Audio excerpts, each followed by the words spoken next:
आज बच्चों हम आपको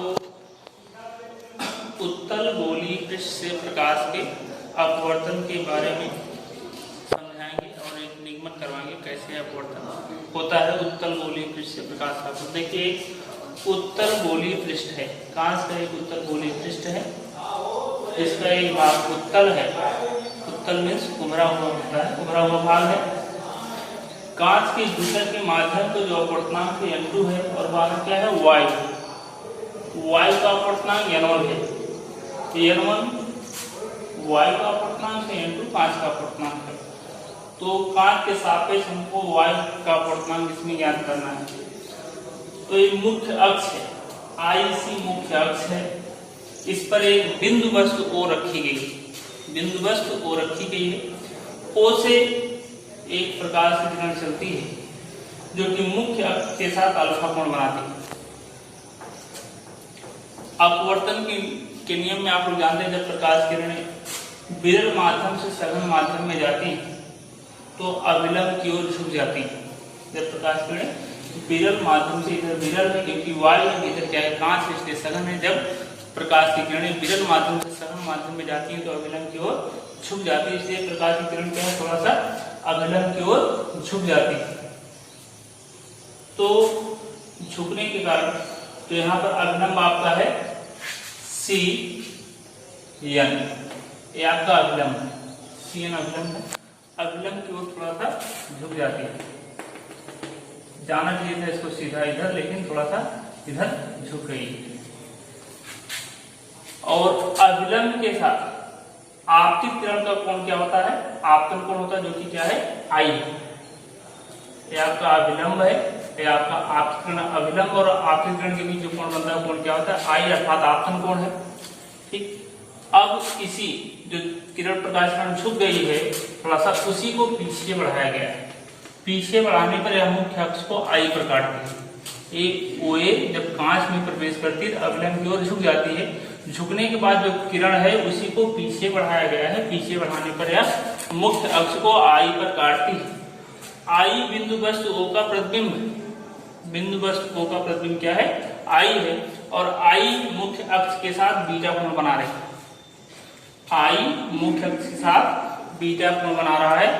और CN जो अविलंब है, अविलंब के साथ परावर्तित किरण, ये परावर्तित किरण है जो कोण बनाती उसे बोलते हैं अपवर्तन कोण। यहाँ पर R क्या है अपवर्तन कोण। अविलंब CN के साथ जो अपवर्तित किरण है जो कोण बनाती है उसे बोलते हैं अपवर्तन कोण। अपवर्तन कोण क्या है यहाँ पर R है। और आपका जो अविलंब है वो मुख्य अक्ष के साथ गामा कोण बना रहा है। अविलंब CN मुख्य अक्ष के साथ गामा कोण बना रहा है। अब इस गोलीय उत्तल दर्पण के, गोलीय उत्तल तल के मुख्य फोकस, मुख्य ध्रुव P से वक्रता केंद्र C की दूरी R है। इसके ध्रुव से बिंदु वस्तु O की दूरी U है। इसके ध्रुव P से प्रतिबिंब I की दूरी V। अब फिगर सभी लोग समझ गए, निगमन प्राचल यहाँ देखेंगे बेटा। त्रिभुज हम लेते हैं सबसे पहले OAC, OAC त्रिभुज ले रहे, त्रिभुज OAC। फिगर को थोड़ा सा लोग ध्यान देंगे। इसमें बेटा एक कोण अल्फा और एक कोण गामा। हम लोग हाई स्कूल में मैथ में पढ़ने में पढ़ चुके हैं त्रिभुज के बारे में कि त्रिभुज का जो बहिष्कोण होता है सुदूर स्थित दो अंतःकोणों के योग के बराबर होता है। सुदूर मतलब बहिष्कोण जो जहां पर बन रहा है वहां का अंतःकोण नहीं लिया जाए, उससे दूर का अंतःकोण लेंगे। तो यहाँ पर I बहिष्कोण है। त्रिभुज OAC में एक कोण जो I बन रहा है, जो आपका कोण क्या है बहिष्कोण है। बहिष्कोण सुदूर स्थित दो अंतःकोणों के योग के बराबर होता है, अर्थात कोण OCA में I बराबर अल्फा प्लस गामा। यह आपका समीकरण एक हुआ। अब आ जाते हैं त्रिभुज में, त्रिभुज IAIC, त्रिभुज ICA में या त्रिभुज IAC में। इसमें एक कोण बीटा है, एक कोण गामा है। इसका जो बहिष्कोण है, बहिष्कोण क्या है R, इसमें भी वही प्रमेय लगेगी। त्रिभुज का बहिष्ठ कोण सुदूर स्थित द्वंद्व कोण के बराबर होता है, अर्थात आर बराबर हो जाएगा, आर बराबर हो जाएगा बीटा प्लस आई। अब प्रकाश के अपवर्तन के 3 नियम है, उसमें जो स्नेल का नियम है, ठीक है, जो कहता है कि आपतन कोण की जा और अपवर्तन कोण की जा का अनुपात क्या होता है, नियतांक होता है। अब इसमें स्नेल का नियम लगा दे, स्नेल का नियम क्या हो जाएगा, n2 मींस कांच के पदार्थ का अपवर्तनांक, n1 वायु का अपवर्तनांक, n2/n1 बराबर sin i upon sin r।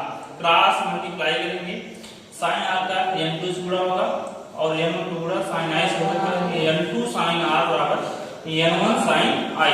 क्योंकि जो i है, r है, फिगर में बहुत बड़ा दिखाई दे रहा है, लेकिन वास्तव में ये सब कोण बहुत सूक्ष्म है, अत्यंत सूक्ष्म है।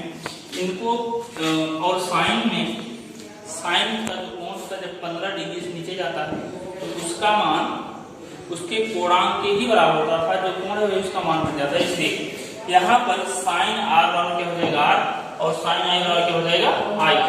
अब इसमें साइन r के स्थान पर r रख देते हैं और यहाँ पर साइन i के स्थान पर i, क्या हो जाएगा n1 r बराबर n2 i। अब समीकरण 1 और 2 से i और r का जो मान आया है उसको हम समीकरण 3 में रखते हैं। r का मान है बीटा प्लस गामा, क्या आ गया n1 बीटा प्लस गामा, और i का मान है अल्फा प्लस गामा, तो n2 अल्फा प्लस गामा। इस ब्रैकेट को ब्रेक करेंगे तो n1 का बीटा में गुणा होगा, तो n1 beta plus n2 n1 gamma, यहाँ n2 ब्रैकेट में गुणा होगा, n2 alpha plus n2 gamma. अब बेटा n1 बीटा है और यहाँ से बेटा n2 अल्फा को हम राइट हैंड साइड से लेफ्ट हैंड साइड लाएंगे, तो यहाँ बेटा प्लस, इधर आकर क्या हो जाएगा माइनस। यहाँ n2 गामा है, n1 गामा बेटा उधर जाएगा, क्या हो जाएगा माइनस n1 गामा। अब इसमें दोनों में गामा है, गामा को बेटा कॉमन ले लिए, क्या बचेगा n2 माइनस n1 बचेगा, और यहाँ पर है n1 beta minus n2 alpha. अब हम लेते हैं अल्फा, बीटा और गामा का मान ज्ञात करते हैं, और कैसे याद करते हैं कि त्रिभुज लेते हैं हम, त्रिभुज ओ ए एम, त्रिभुज ओ एम से देखिए यहाँ पर भी, क्योंकि जो अल्फा कोण बन रहा है, अल्फा कोण डिपेंड करता है लंब पर और आधार पर, और लंब और आधार का जो संबंध होता है वो tan से होता है। इसलिए अल्फा का मान हम tan के कोण में tan की हेल्प से, सहायता से ज्ञात करते हैं। अल्फा और tan अल्फा क्या होगा, लंब बटा आधार। यहाँ लंब क्या है am, आधार कितना है om, am बटे om। am का मान है h, om का मान कितना है u। लेकिन क्योंकि बेटा आपको बताया गया है कि जो ध्रुव होता है मूल बिंदु होता है, मूल बिंदु से माइनस x पर जाने पर दूरी ऋणात्मक होती है, इसलिए लिखा जाएगा माइनस u। इसी प्रकार त्रिभुज IAM, IAM में tan बीटा बराबर क्या हो जाएगा am अपान IM। am का वैल्यू क्या है h, IM वैल्यू कितना है v, लेकिन माइनस x पर होने के कारण लिखा जाएगा माइनस v। आ जाते हैं त्रिभुज AMC, यहाँ से बेटा गामा बराबर tan गामा क्या हो जाएगा लंब बटा आधार, लंब am बटे आधार MC। am की वैल्यू बेटा h है और MC की वैल्यू क्या है r। यहाँ पर प्लस r लिखेंगे क्योंकि ये प्लस x अक्ष पर है, ध्रुव से दाईं ओर है।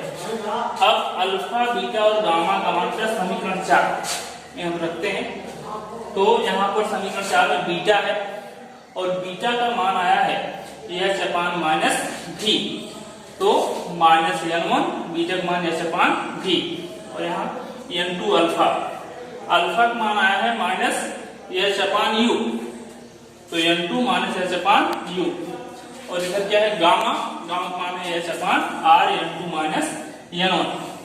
यहाँ माइनस माइनस हो जाएगा प्लस, और इसको बेटा प्लस, इसको हम आगे लिख लेते हैं, क्या हो जाएगा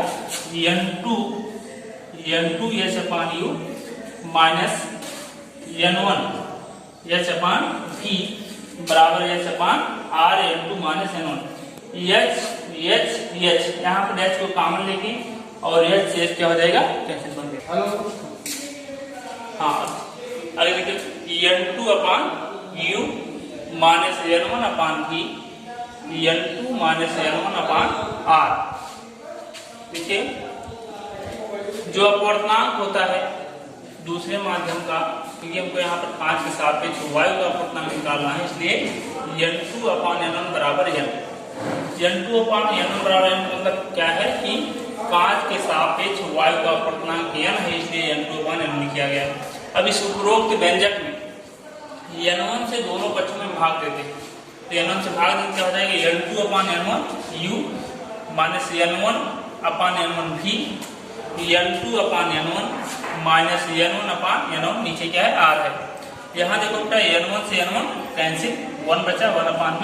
यहाँ N2 अपान N1 क्या हो जाएगा N, यहाँ N2 अपान N1 क्या हो जाएगा, यहाँ N1 से N1 कैंसिल क्या होगा 1 अपान R। यही N अपान V माइनस 1 अपान U बराबर N माइनस 1 अपान R। यही उत्तल गोलीय दृश्य प्रकाश के अपवर्तन का व्यंजक